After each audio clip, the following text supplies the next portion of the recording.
رمضان عرفان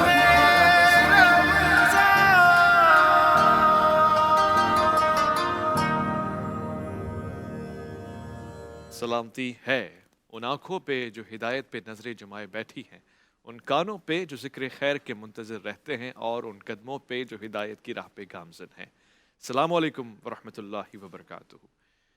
میں آج کے اس پروگرام کا آغاز افسردگی کے ساتھ اور اس کیفیت میں کر رہا ہوں کہ آج پورے ملک میں یوم علی منایا اور سیکھا جا رہا ہے۔ میں نے یہ لفظ اس لیے استعمال کیا کہ آج تک ہم معرفت کا سفر طے کر رہے ہیں، ہم محو سفر ہیں۔ ہمیں نہیں معلوم کہ وہ ذات کیا ہے، وہ ذات کہ جس کے آغاز اور ابتدا میں ہی کمال کی انتہا ہے۔ وہ جس دن دنیا میں آ رہا ہے اس کو یہ سعادت حاصل ہے کہ انتخاب بہترین جگہ کا اس کے لیے کیا گیا، جسے کعبۃ اللہ کہتے ہیں، اور پھر اسے یہ سعادت حاصل ہے کہ جب اس نے آنکھیں کھولی تو رسالت مآب صلی اللہ علیہ وآلہ وسلم کا حسین مبارک چہرہ اس نے دیکھا۔ اسے یہ بھی سعادت حاصل ہے کہ اس نے رسول اللہ کے ساتھ پرورش پائی، وہ نسبت، وہ خون، وہ شجرہ پایا جو سب سے بہترین تھا۔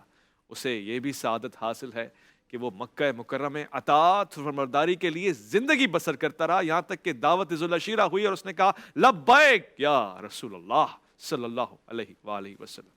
اسے یہ بھی کامیابی اور ظفریابی حاصل ہے کہ جب اس نے تبلیغ کا آغاز کیا تو اس میں جتنی قربانیاں دیں سب اس کے نام آئیں۔ شب ہجرت بھی اس نے بستر رسالت پہ خدمات انجام دی، اور اس کے لیے آیت بھی نازل ہوئی کہ وہ مومن جو اللہ سے سودا کرتے ہیں جنت ان کو اس کے عوض ملتی ہے، اور اپنے نفس کو بیچ دیتے ہیں اللہ کے ہاتھوں۔ اس نے صبر و استقامت کی خوبصورت منزلوں کو طے کیا، اس نے ہجرت بھی کی اور اس کا انتظار بھی فرمایا رسالت مآب صلی اللہ علیہ وآلہ وسلم میں۔ گویا اس وقت مدینے میں قدم مبارک رکھے نہیں ہیں مگر وہ کہ جس کا انتظار ہے اور جس کے ساتھ آپ نے مسجد نبی میں اپنا قیام فرمایا۔ وہ گھر اور وہ دروازہ یا تو رسالت مآب صلی اللہ علیہ وآلہ وسلم کا ہے یا پھر علی المرتضیٰ کا ہے۔ اسے یہ بھی کامیابی حاصل ہے کہ اس کو بہترین رشتہ ملا، ایک ایسی زوجہ جو عالمین کی عورتوں کی جنت میں سردار کی حیثیت سے جا رہی ہیں۔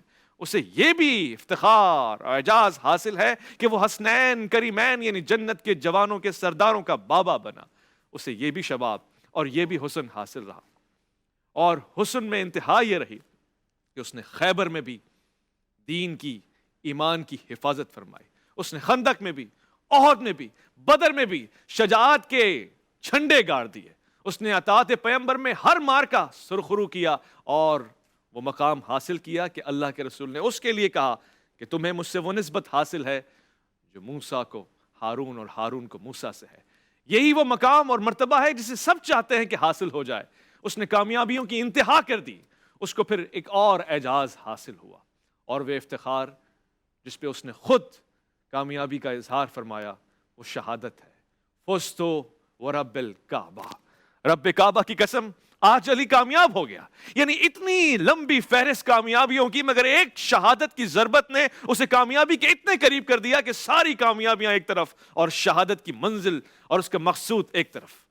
اور اسی حالت میں کہ جب سر سے خون طاری ہے، ضربت کا اثر ہے، وہ مسلمانوں کو وصیت کر رہا ہے، وہ اپنے فرزندان کو وصیت کر رہا ہے، وہ بنی ہاشم کو وصیت کر رہا ہے، وہ خاندان بنی عبد المطلب کو وصیت کر رہا ہے۔ اوصیکما بالتقوی، اے میرے فرزندوں میں تمہیں تقوی کی وصیت کرتا ہوں۔ یہ جملے نئے نہیں ہیں، یہ جملے رسالت مآب صلی اللہ علیہ وآلہ وسلم کی زبان مبارک سے بھی ادا ہوئے، گویا یہ تکرار ہے اسی سنت اور اسی سیرت کی۔ اور یہ لمحہ بھی فکریہ لمحہ ہے کہ آپ نے فرمایا اے بنی عبد المطلب، ایسا نہ ہو کہ تم امیر المومنین قتل کر دیے گئے، امیر المومنین قتل کر دیے گئے کہ نعرے لگا لگا کہ مسلمانوں میں خون بہاؤ، بلکہ میرے بدلے فقط میرے قاتل کو ضربت لگاؤ گے۔ اور ہاں، یہ جملہ آج بھی رلا دیتا ہے، اللہ اللہ للیتام، میرے بعد یتیموں کو تنہا نہ چھوڑنا، میرے بعد جن کا کوئی باپ نہیں ہے ان کو تنہا نہ چھوڑنا، میرے بعد ان کا خیال رکھنا، ان کی پرواہ کرنا۔ اور یہ جملہ آپ کو حیران کر دے گا، اللہ اللہ للقرآن، ایسا نہ ہو کہ قرآن پڑھنے میں غیر سبقت لے جائیں اور تم پیچھے رہ جاؤ۔ قرآن کے ساتھ دامن اپنا جوڑ لینا اور ایک پل کے لیے بھی قرآن اور اس کی آیات سے دور نہ جانا۔ اللہ اللہ للکعبہ، کعبے سے دور نہ جانا، کعبے کو خالی نہ کرنا۔ ایسا نہ ہو کہ وہ دن آئے کہ کعبے کی طرف تمہاری دوڑ نہ ہو، تم اس کے پاس جانے کی کوشش اور جنبش نہ بجا لاؤ۔ پھر آپ نے مظلوم کی حمایت میں یہ جملہ کہا، وَكُونُوا لِلظَّالِمِ خَصْمًا، ظالم کے سامنے ڈٹ جانا،